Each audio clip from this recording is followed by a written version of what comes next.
El jinete se asoma a las sierras cercanas a Sorocaba, en la región de San Pablo, en Brasil.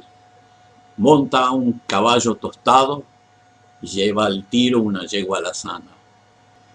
Calza botas de potro, viste calzoncillos y chiripán, una camisa gris holgada y un sombrero panza de burro. Detiene su marcha y observa el valle que se extiende a la distancia. A lo lejos se puede ver la torre de la iglesia y algunas casas de 2 plantas que anuncian la presencia de una ciudad importante.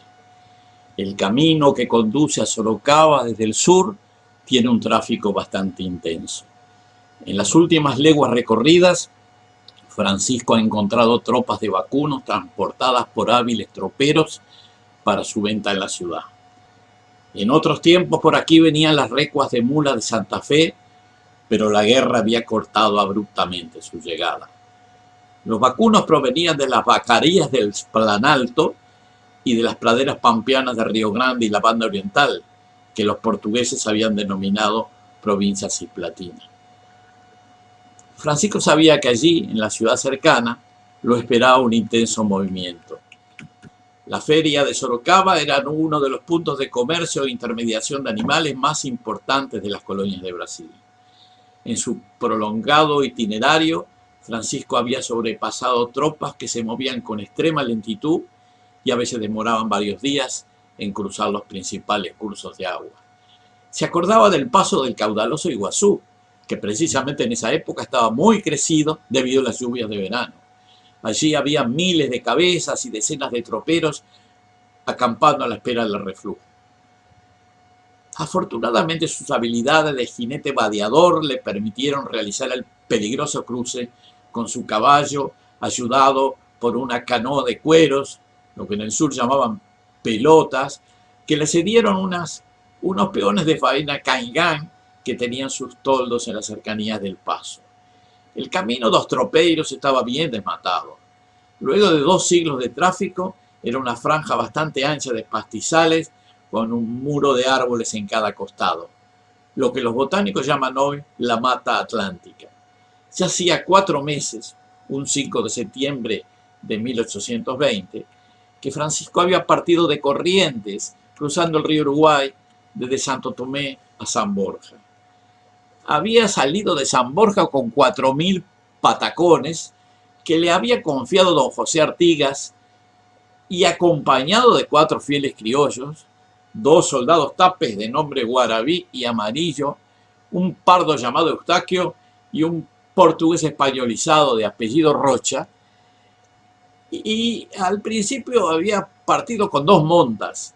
El más querido era Fandango, un tostado que era su caballo desde los tiempos de purificación, y Carola, una yegua zaina que debió abandonar en Chaucheré porque había quedado renga. Fandango había resistido todos los embates del camino, cruzó ríos nadando, soportó lluvias y todo tipo de pasturas. En Chaucheré había obtenido una yegua alazana que lo había acompañado junto con Fandango hasta la cercanía de Sorocaba donde estaba. Tal vez ahora tendría que pensar en renovar su yunta, aunque Francisco era de los gauchos que se encariñan con los caballos y le costaba abandonarlos en el medio de un viaje. Guarabí y Amarillo se separaron de Francisco a los pocos días de iniciado el itinerario en campo de Santo Ángelo y continuó solo con Eustaquio, que aguantó mucho más y solo se despidió al llegar al Iguazú, donde conoció una china con la que hizo amistad y un poco más. En ese momento, Francisco conservaba la mayor parte de la suma que Artigas le había confiado a orillas del Paraná. Más de 3.500 patacones en plata y algo así como 10.000 reis que había venido utilizando para los gastos de la travesía. Pensaba guardar 500 patacones para su regreso, lo que le permitiría hacer llegar unos 3.000 a los orientales prisioneros que tal vez pudieran servirle para comprar su libertad. Al llegar al centro de la ciudad, Francisco se entreveró en la muchedumbre sin problemas. Una caravana multicolor de a pie, a caballo, en carros y carretas. Había hombres y mujeres de todas las razas, indios tupiniquín, carios y caicán, africanos libertos y esclavos de Angola, de Mina, de Mozambique, de Dahomey, caboclos y portugueses, Todos ellos se cruzaban en las barrosas calles de Sorocaba. Se acercó a una hospedaría, todos sus caballos a un palenque cercano a la pensión y solicitó hospedaje por esa noche para poder descansar antes de emprender la etapa final que lo llevaría hasta la bahía de Guanabara. Allí lo esperaban los criollos prisioneros en la isla de Ascobra.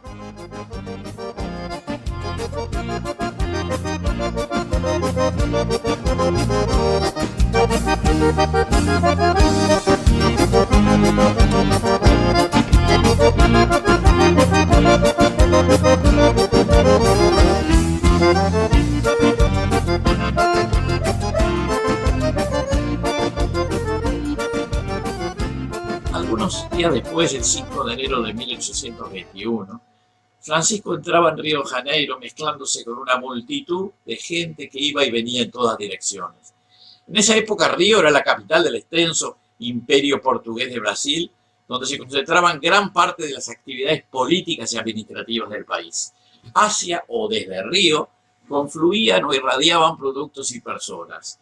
En ese sentido, un jinete criollo, mezcla de africano y guaraní, que además hablaba bien la lengua general y el portugués, podía pasar desapercibido por sus calles. Por esa razón, Francisco de los Santos pudo atravesar la ciudad y hasta llegar al destino previsto, la fortaleza militar de la Ilha das Cobras. Le guardaban allí sin saberlo Juan Antonio Lavalleja, Fernando Torgués, Manuel Francisco Artigas y otros líderes de la Revolución Oriental. Se instaló en una hospedaría frente a la fortaleza, cerca del monasterio San Bento, para establecer los contactos requeridos para hacer llegar los patacones a su destino.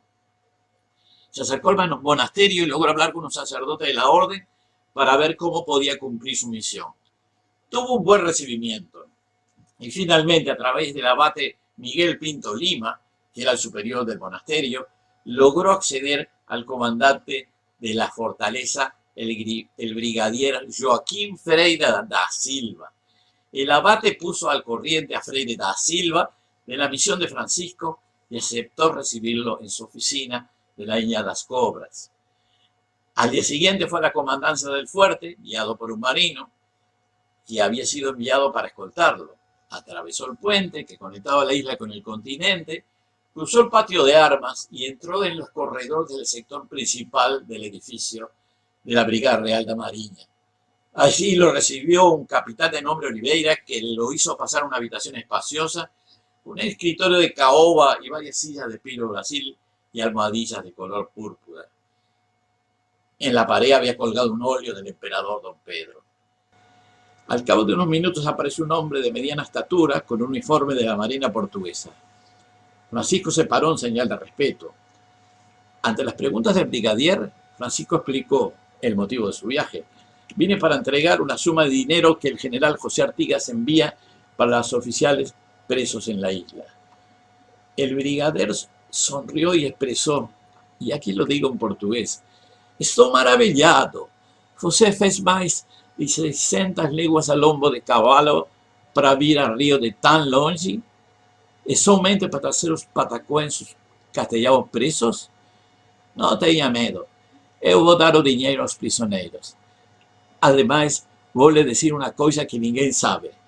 Penso que muito pronto os prisioneiros vão ser liberados, mas o dinheiro sempre é bem-vindo." Bueno, este es el portugués que pude pronunciar. Probablemente el otorgamiento de la libertad de Lavalleja, Torgués y Manuel Artigas ya estaba decidido a nivel político, tal como lo insinuó Freire da Silva. El brigadier aprovechó para cumplir las órdenes superiores ya recibidas y al mismo tiempo obtener una buena suma de dinero para el cuartel o, quién sabe, para él mismo. De una manera u otra, la misión de Francisco de los Santos fue exitosa y el chasque de Artigas emprendió el camino de regreso casi inmediatamente.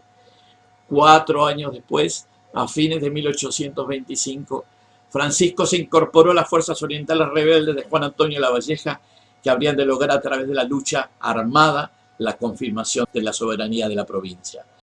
Después de la constitución de la República Oriental del Uruguay en 1830, Francisco de los Santos se aquerenció en la Vuelta del Palmar, cerca de la costa de los Castillos, en el sector oriental del nuevo Estado.